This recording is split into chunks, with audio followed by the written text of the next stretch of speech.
For 15 years, I crammed for every exam and it almost ruined my ability to learn. I always stayed to the last minute, although it worked for a while, but then it failed me when I was in university because of the workload and I could not cover everything in a very short time.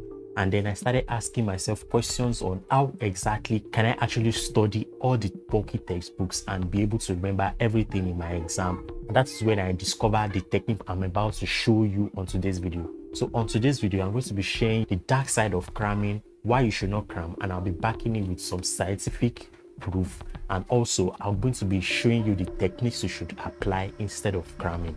If you are new here, I'm Abayomi, and right here on this channel, I drop in tips and strategies that can help you as a student learn better and improve in your academics.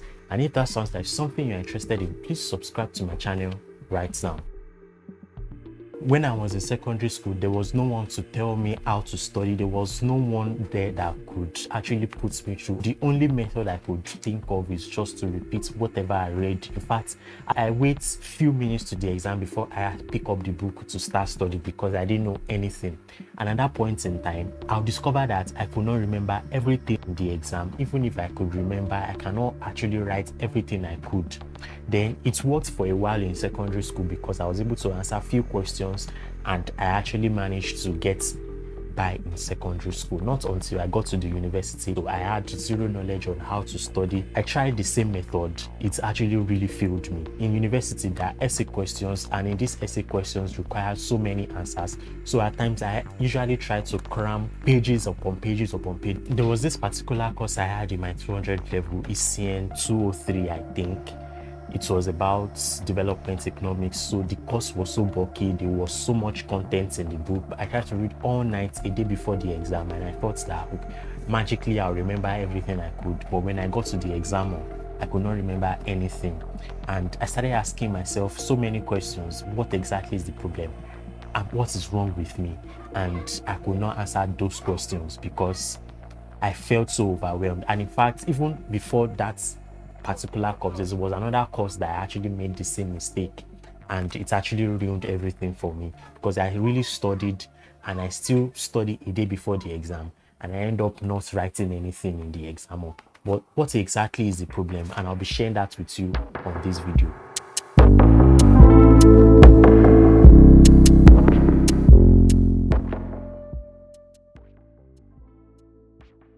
The first thing that I actually discovered at that point in time is that I forget information quickly. I tend to go through a loop in my head. I tried as much as possible not to talk to anybody. Then I get to the exam, or then I discover that I cannot still remember everything. And I know most of you might have experienced the same thing while you cram.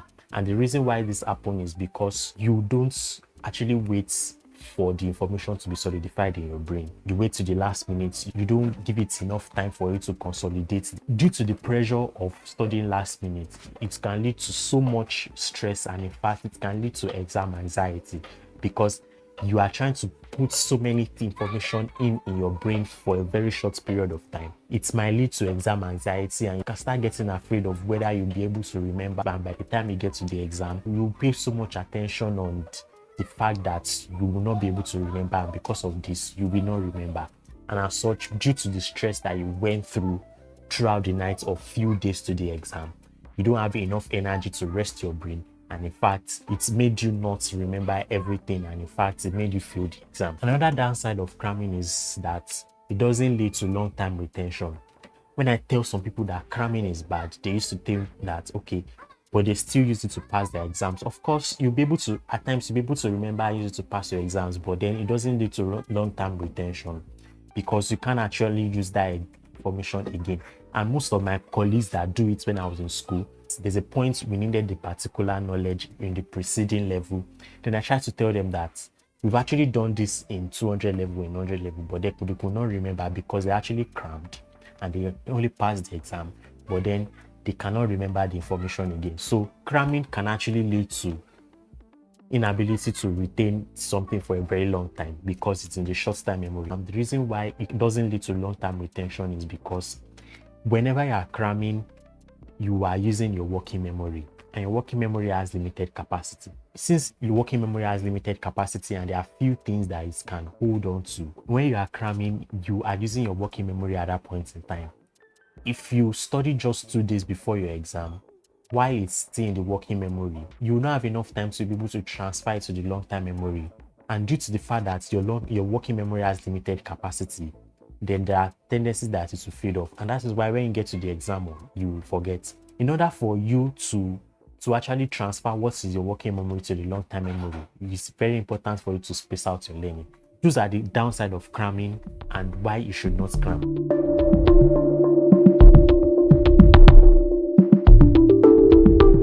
One thing that I've learned in the past 15 years of cramming about studying is that cramming creates illusion of knowing. Cramming can actually cause illusion of knowing, and you think that it is there, but it is not. That is why at times when you get to the exam hall, you try to remember and you cannot remember, and you keep telling yourself that you actually studied. Another thing is that spacing out your study session actually improves learning. When I was in university, due to the fact that I could not remember, then I tried studying way before, and I studied bit by bit, and I discovered that spacing out my learning actually worked instead of waiting till the last minute. In fact, there was a point that there are times that I don't even study just few days to the exam because I know I've spaced out my learning and I just have to do a quick review before I go to the exam. So it actually worked best. Another thing that cramming actually taught me about studying is that understanding is key. When you understand, you are actually connecting to what you already know before, and you'll be able to put it down in your own words. So there's no need for you to cram and go through so much stress.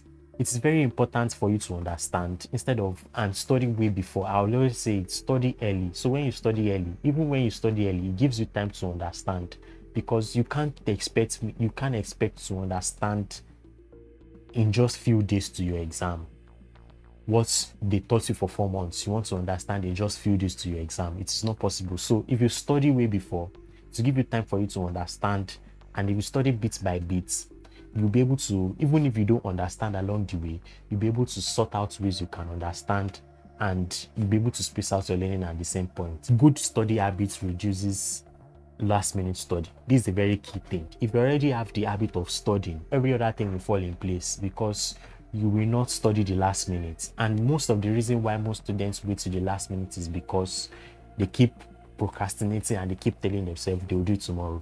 They'll do it tomorrow until when the exam is just a few weeks away. Since I've actually established that cramming is not something you should do, then how exactly can you study to be able to retain anything you want to study without cramming?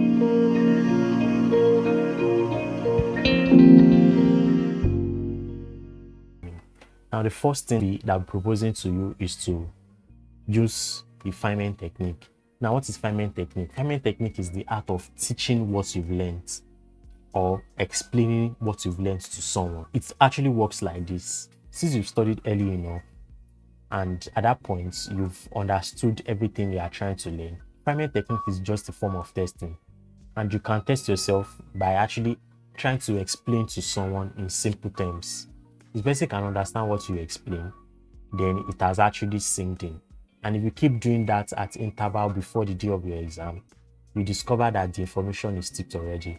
So there's no need for you to face too much pressure or last minute study.